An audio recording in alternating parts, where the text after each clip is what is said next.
husband went on a supposed business opportunity and cheated on me with his affair partner while my stepdaughter covered for him. So I took all the money from bank and left him with divorce papers. 2 weeks ago 42 female discovered that my husband, 46 male of 6 years, have been cheating on me, and the worst part was that my stepdaughter had been covering for him, even though I have treated her like my own daughter. All this while my husband and stepdaughter, I will refer to them as Jeff and Vanessa, have been a part of my life for the past 12 years, and I've watched Vanessa grow up, and I pretty much raised her since she was 6 years old, since she lost her mother a few months after she was born. She just turned 18 a couple of weeks ago, and Jeff and I bought her a car for her birthday. But in reality, it was actually me who paid for the car. We told her that it was a gift from both her parents, since Jeff has been unemployed for the past 8 months, and I'm the only one that's been working like a fool to take care of this family.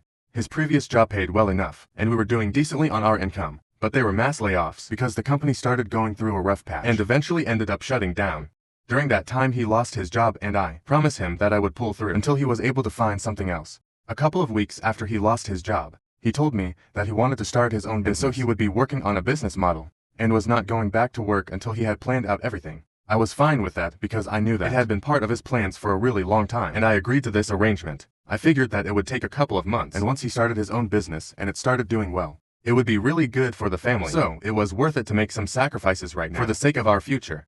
So for the past couple of months, he has been saving money, and I've been handling all the expenditures on my own without any complaints. In spite of all of that, he had been cheating on me for the past 3 months, and like I said, Vanessa knew about it and was even helping him cover up. I found out about it purely by accident, because he had left for a so-called business trip recently and had told me that it was necessary for him because he had a meeting with a big shot investor, and if he cracked this deal, he would be able to get his business up and going in just a couple of weeks. I didn't see any reason to doubt him. So I was the one who booked his flight tickets and the hotel room, since I never would have suspected him of anything shady. He had told me that it was going to be a 3-day trip, but the day before he was supposed to come back. But I came across a couple of text messages on Vanessa's phone that she had left on her bed, and that was how I was able to figure out the truth. I don't remember exactly why, but for some reason I had gone into her room while she was making herself something in the kitchen. I saw her phone lying on the bed, and I couldn't help but look at the screen when she received a message from her dad, and I ended up reading it through the notifications. It was something along the lines of, "Thanks for covering for me, coming back tomorrow."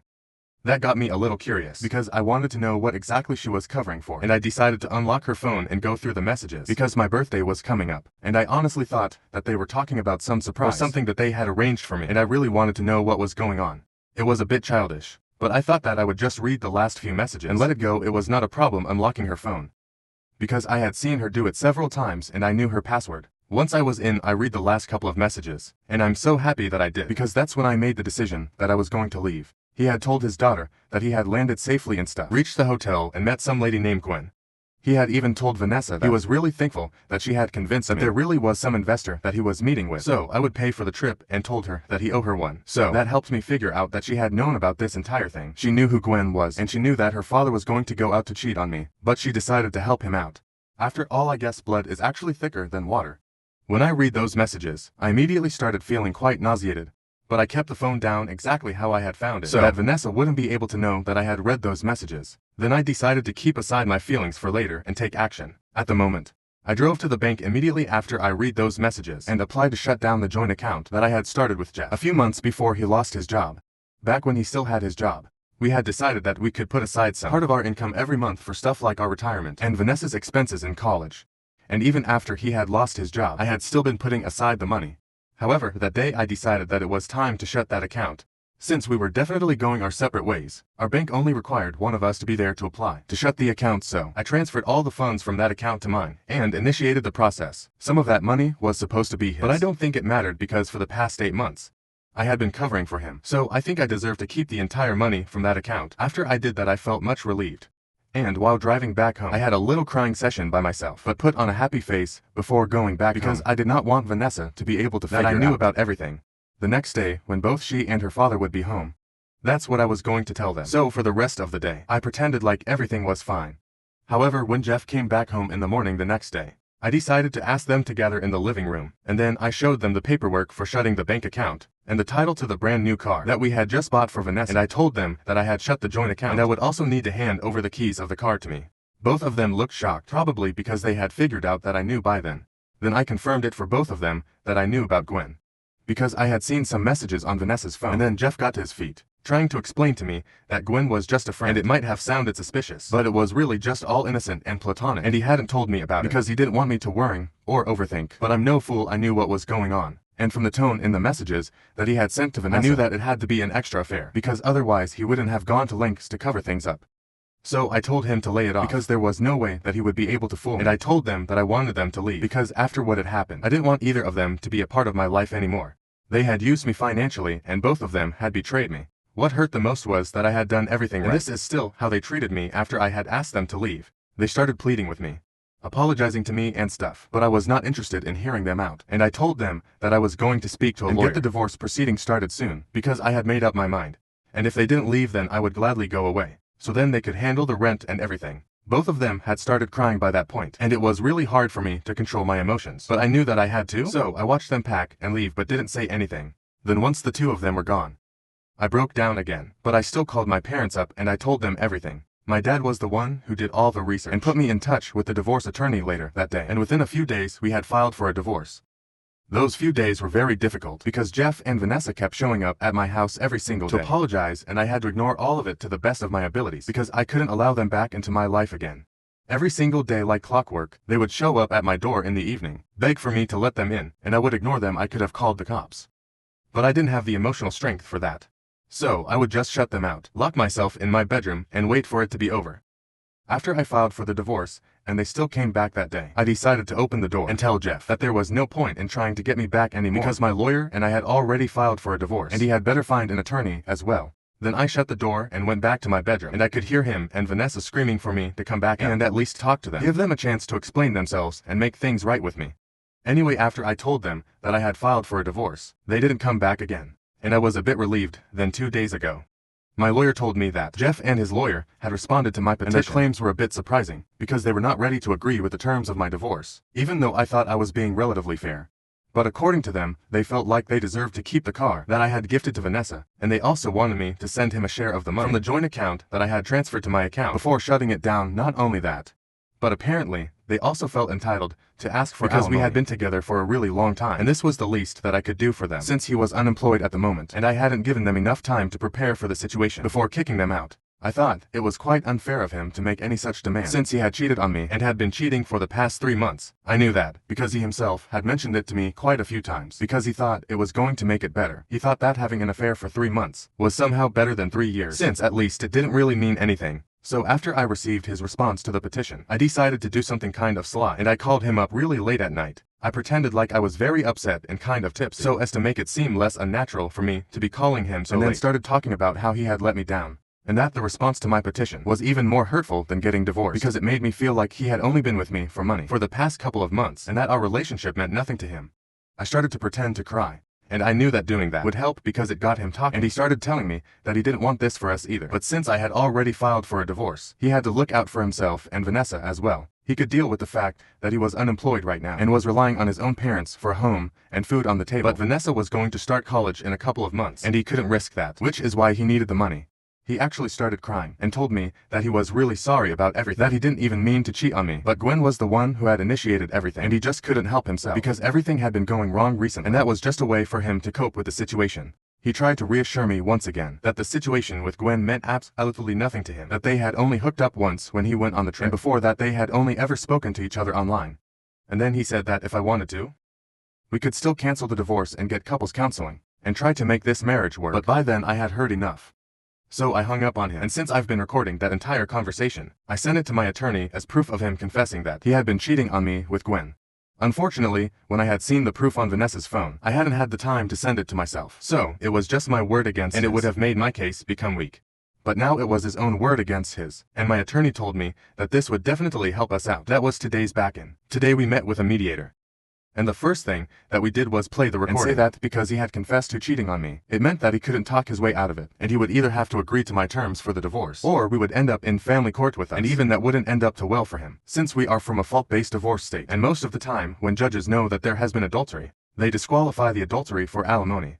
To be honest, I didn't even want to entertain the idea of a mediator, and I wanted to take him to court, but my lawyer was the one who suggested it, since it might have been easier for him to just give up. He knew right from the beginning that it was a lost battle that he was fighting, and the look on his face was also worth seeing when I played the recording, since I don't think he had seen it coming. We had to terminate that session without any conclusion because he was too shocked, and I was quite happy about it when I came back home.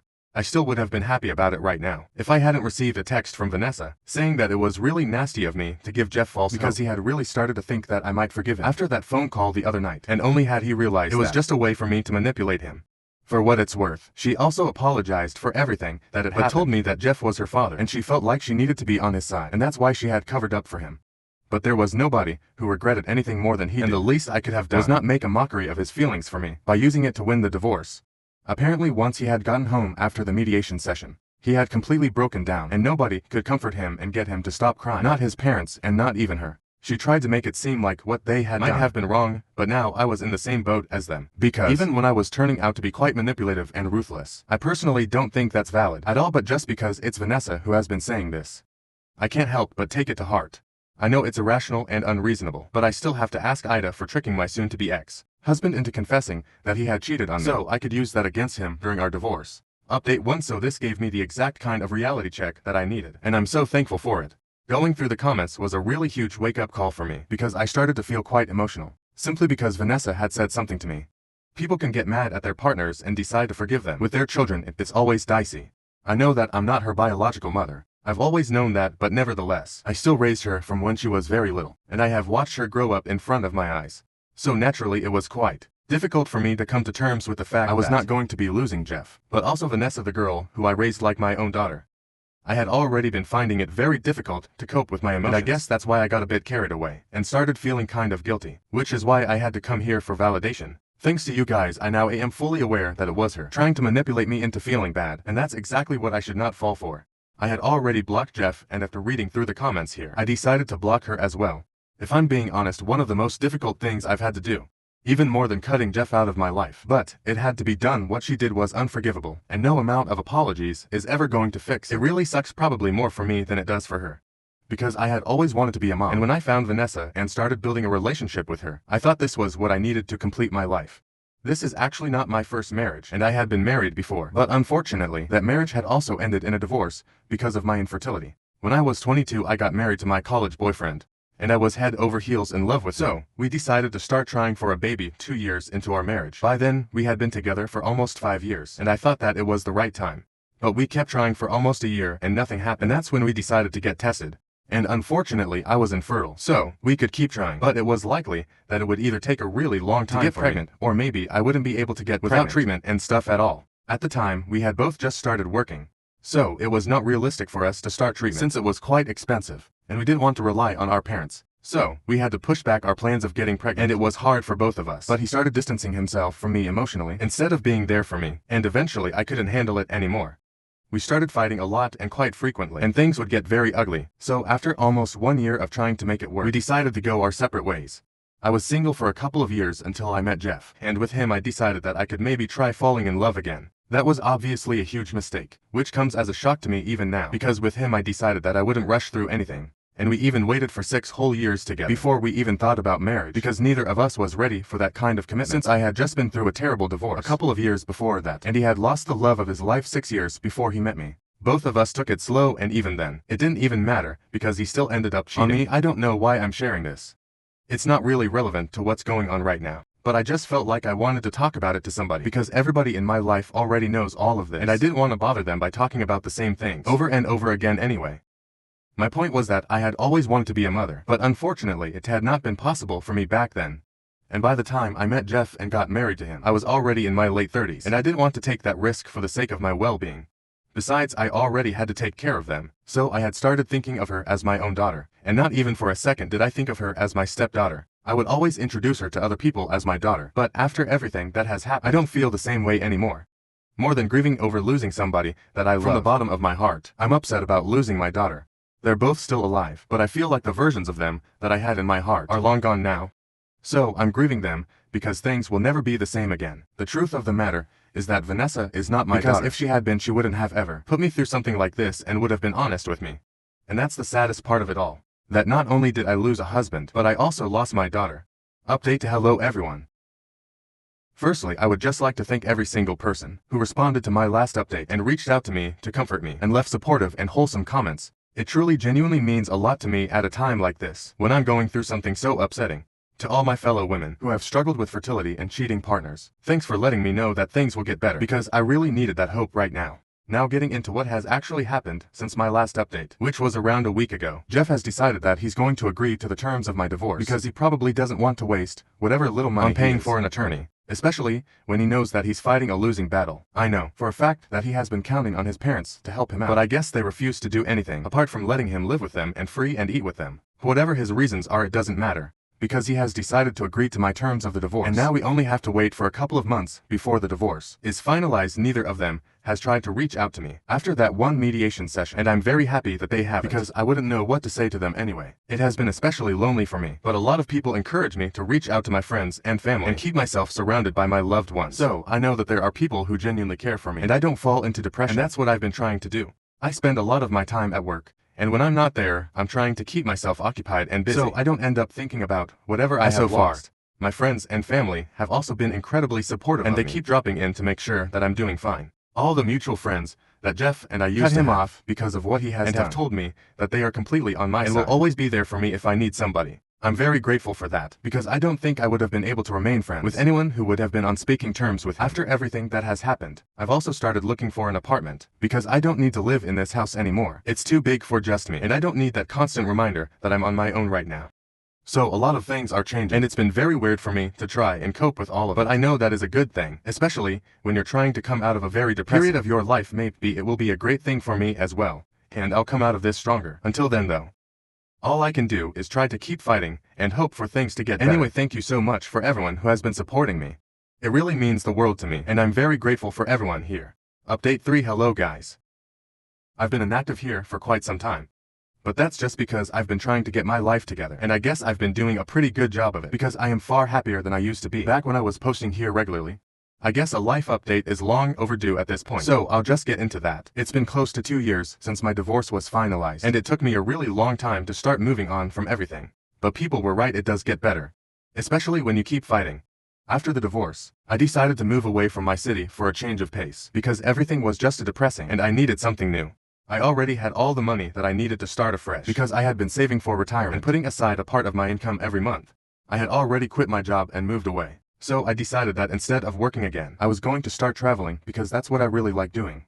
When I was married, I would have to wait for all our schedules to align, so we could take a trip, but now I could just do whatever I want. I didn't really have any aim, but I started creating content on Instagram because I had seen a lot of people doing it, and I didn't have any intention of blowing up, but one of my videos did blow up.